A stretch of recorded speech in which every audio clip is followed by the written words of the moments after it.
Nous bénissons le Seigneur, notre Dieu, pour l'apôtre Fufindelo. Et cette grande vision sur la convention non le fait ne s'éteindra point. Comme nous l'avons dit pendant notre intervention, introduction, cette vision ne doit pas juste s'arrêter pour Christ en action, mais elle doit être exportée dans tout le corps de Christ, dans toutes les nations, parce que le fait est quelque chose d'essentiel, quelque chose de très très important par rapport à ce qu'il représente. Le feu représente essentiellement la présence de Dieu au milieu de son peuple. Dieu au Sinaï s'est manifesté par le feu, au mont Horeb et dans beaucoup d'autres endroits encore. Dans la Bible, on nous parle du feu. Et parce que le feu aussi consume les œuvres du diable, donc le diable a tout intérêt à faire que le feu puisse s'éteindre.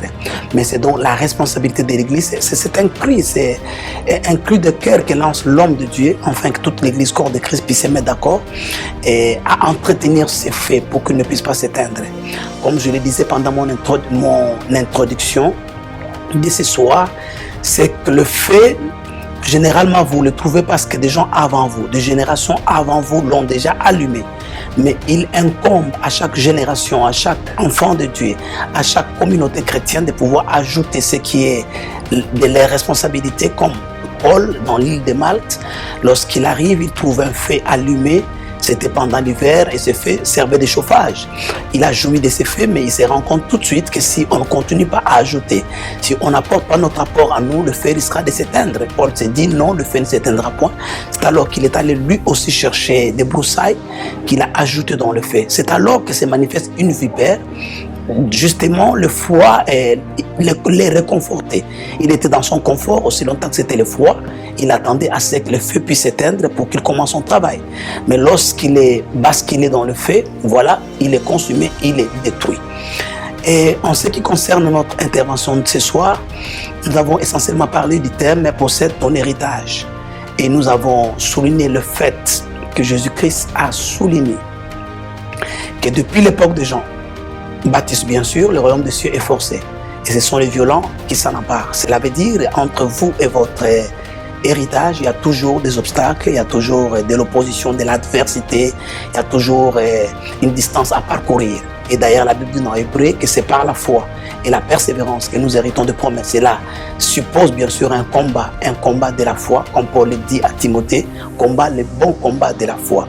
Il n'y a aucun héritage qui vous sera présenté sur un plat d'or, ça n'existait pas, un plateau d'or, ça n'existait pas. L'exemple le plus criant est Israël lui-même. Dieu leur donne le pays de la promesse, Dieu leur donne le pays coule et le miel, le pays de Canaan. Il a donné à Abraham, il a donné à sa postérité.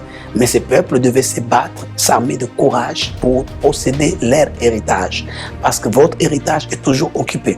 Et d'ailleurs, Dieu dit aux enfants d'Israël que je ne chasserai pas vos ennemis du jour au lendemain, de peur que des bêtes sauvages se multiplient dans le pays et ils seront pour vous plus nuisibles même que ceux qui l'occupent.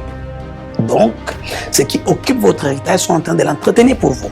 Et lorsqu'Israël arrive, il doit s'armer de courage, il doit se battre pour posséder son héritage. Nous allons nous rappeler des espions que Moïse a envoyés dans la terre promise, 12 princes d'Israël, prélevés de chaque tribu bien sûr, ils sont allés dans la terre promise espionner le pays. C'était au fait pour qu'ils confirment qu'effectivement c'est un pays où coule le lait et le miel. Ils ont ramené des preuves, des évidences, et le fait que des fruits, des grappes et tout ça. Et même on dit en réalité le pays est bon. Le pays regorge tout ce que Dieu a dit.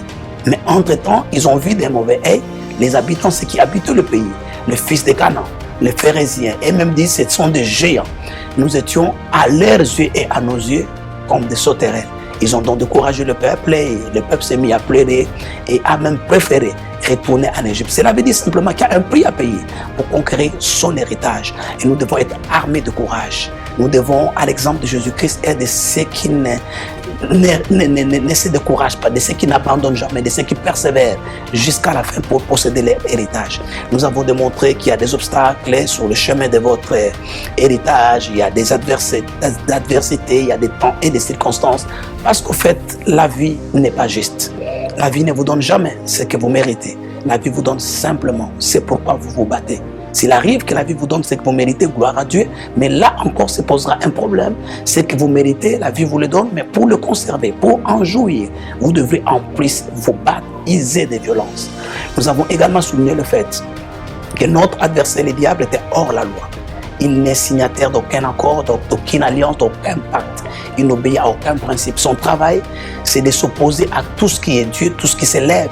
Il s'élève contre tout ce qui est connaissance de Dieu. Il s'oppose à toute bénédiction que Dieu nous donne et qu'il n'écoute qu'un seul langage. Donc nous ne devons pas être très conventionnels avec les diables, nous devons user de violence parce que c'est le seul langage qu'il comprend. Mais parlant de l'héritage, nous avons aussi mis l'accent sur le fait que c'est le testament qui révèle l'héritage. Si vous n'êtes pas au courant de votre testament, vous ne savez pas qu'est-ce qu'il dit de vous, et vous risquez d'accepter moins que ce qui vous est normalement prévu.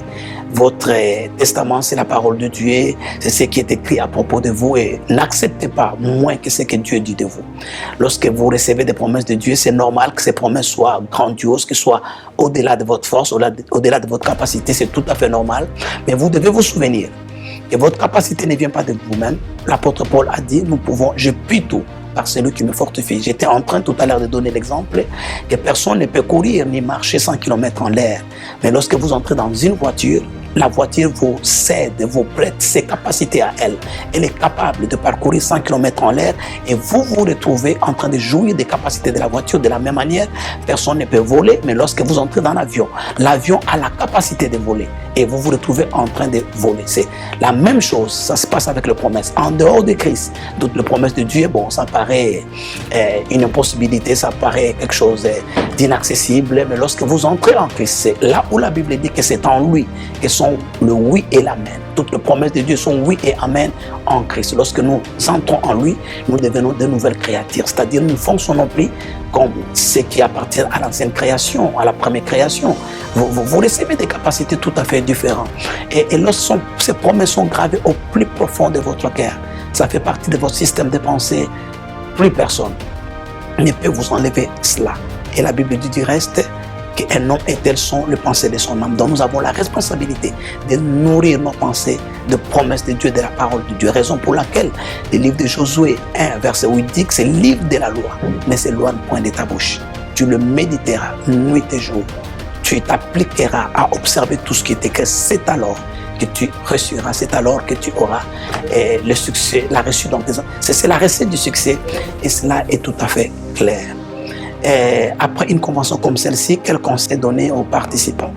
Je crois que le conseil est simple, Jésus l'a donné à ses disciples.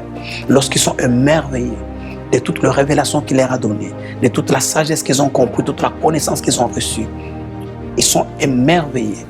Jésus leur dit, vous êtes heureux si vous savez ces choses, pourvu que vous les mettiez en pratique. Tout ce que nous connaissons, si nous ne le mettons pas en pratique, nous ne pouvons pas en jouir. Raison pour laquelle la Bible dit, la foi est une ferme assurance des choses qu'on espère, mais aussi une démonstration de celles qu'on ne voit pas. La démonstration veut dire simplement la mise en pratique. Lorsque vous avez appris de la matière dans l'auditoire, que ce soit la chimie, la physique ou autre chose, et que vous allez dans un laboratoire, c'est pour démontrer, c'est pour passer à la pratique. C'est à ce prix-là que nous aurons de résultats. Dieu est fidèle. Toutefois qu'il donne une vision à son serviteur pour le communiquer au peuple, ceux qui s'approchent à la vision, ceux qui l'acceptent, ceux qui mettent la vision en pratique, ne peuvent que vivre le résultat. Que Dieu vous bénisse au nom du Seigneur Jésus-Christ.